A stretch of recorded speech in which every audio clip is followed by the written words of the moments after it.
Hello बच्चे party, कैसे आप सब। आई होप आप सब बहुत बढ़िया होंगे।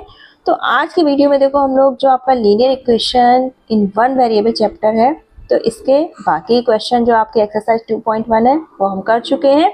तो आज हम लोग देखेंगे कि जो हमारे कॉम्प्लेक्स अगर इक्वेशंस आ जाते हैं तो उनको सिंपल फॉर्म में कैसे कन्वर्ट करें और कैसे सॉल्व करें। तो जैसे आपका ये एग्जाम्पल 3 है आपका एनसीईआरटी बुक का क्लास 8 का। तो ये आपको दिया है जैसे 6x + 1/3 + 1 = x - 3/6। तो देखो जब भी इस तरह के क्वेश्चन दिखें आपको, इस तरह से थोड़ा सा कॉम्प्लेक्स टाइप के फ्रैक्शन बने, तो सबसे पहले क्या करना है, इनको ब्रैकेट में क्लोज करना है ताकि इसको हम सेपरेट रखें।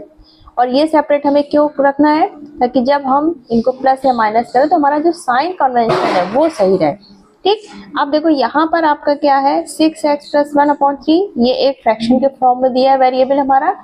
x - 3/6 ये भी हमारा फ्रैक्शन के फॉर्म में। तो अब वेरिएबल हम क्या करते हैं, एक साइड ले आते हैं, तो यानी कि इसको हम इसके पास ले आएंगे, और 1 आपका सिंगल कांस्टेंट है तो इसको हम अदर साइड ले जाएंगे। ठीक, तो ये आपका हो जाएगा 6x + 1/3 - x - 3/6, क्योंकि ये यहाँ पे प्लस का है तो इधर माइनस हो गया। ठीक, 1 आपका इक्वल के उधर ले जाएंगे, ये प्लस का है तो इक्वल के उधर गया माइनस का 1। अब देखो यहाँ पर हमारे दो फ्रैक्शन हो गए, 6x + 1/3 x - 3/6। लेकिन यहाँ पे अगर हम देखें डिनोमिनेटर, तो यहाँ 6 है, यहाँ पर 3 है, तो दोनों डिनोमिनेटर अगर हमारे सेम हो जाएंगे तो फ्रैक्शन सॉल्व करना इजी हो जाएगा। तो हम क्या करेंगे, 3 और 6 का एलसीएम क्या आएगा, 6। ठीक, अगर हम 3 और 6 का एलसीएम लेते हैं तो 3 × 1 = 3, 3 × 2 = 6, 2 से किया 1 1, तो एलसीएम क्या आ गया, 3 × 2 = 6। तो यानी कि हमें यहाँ पर भी 6 लाना होगा। तो हम यहाँ पर अगर हम 2 से मल्टीप्लाई कर देते हैं तो हमारा 6 हो जाएगा, तो 2 से मल्टीप्लाई हमें ऊपर भी करना पड़ेगा क्योंकि हम इक्विवेलेंट फ्रैक्शन लेते हैं। अब इस 2 का इस पूरे ब्रैकेट के अंदर जो भी है, यानी कि 6x + 1 मल्टीप्लाई कर देंगे इसमें, तो क्या हो जाएगा, 2 × 6 = 12x + 2, और नीचे हमारा क्या आ गया, 6 माइनस, ये ब्रैकेट में ही रहेगा अभी, और ये हो गया x - 3/6 = -1।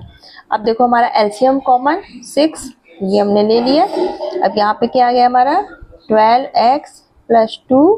ठीक, अब माइनस, अब देखो x - 3 यहाँ पे रखेंगे, लेकिन यहाँ पर ब्रैकेट ओपन करना है तो इस माइनस का मल्टीप्लाई भी होगा, तो x हमारा माइनस का हो जाएगा, और ये माइनस माइनस प्लस का 3 हो जाएगा। ठीक, और ये हो गया -1। अब यहाँ पे 12x और -x, यानी कि हमारे कितने बचे, 11x बचे। ठीक, और 2 और 3 दोनों प्लस के हैं तो ये प्लस के 5 हो गया, /6 = -1। अब यहाँ पे देखो 6 आपका क्या है, नीचे है डिवाइड में, तो इक्वल टू इधर ले जाएंगे तो हमारा कितना हो जाएगा, मल्टीप्लाई हो जाएगा, तो हमारा कितना आ जाएगा, 11x + 5 = -1 × 6। तो ये कितना हो गया, 11x + 5 = -6। अब 11x हमारा वेरिएबल है, इसको हम, अब ये देखो हमारा क्या बन गया, सिंपल इक्वेशन बन गया। ये कॉम्प्लेक्स फॉर्म में था, ये क्या हो गया हमारा सिंपल फॉर्म में। अब यहाँ पे देखो 5 आपका क्या है, कांस्टेंट है, 6 भी कांस्टेंट है, तो इनको हम एक साइड कर लें, तो इधर हमने सिर्फ 11x बचाया और -6। अब 5 उधर जाएगा, ये प्लस का है तो उधर गया माइनस का 5, तो ये आपका क्या हो गया, 11x = माइनस का 11, दोनों ऐड हो जाएंगे, तो x = क्या हो जाएगा, -11। अब ये 11 यहाँ पर मल्टीप्लाई में तो डिवाइड हो जाएगा, तो x = क्या आ गया, -1। तो ये हो गया हमारा आंसर। तो इस तरह से हम कॉम्प्लेक्स इक्वेशन को पहले सिंपल इक्वेशन में चेंज करेंगे और फिर सॉल्व कर लेंगे।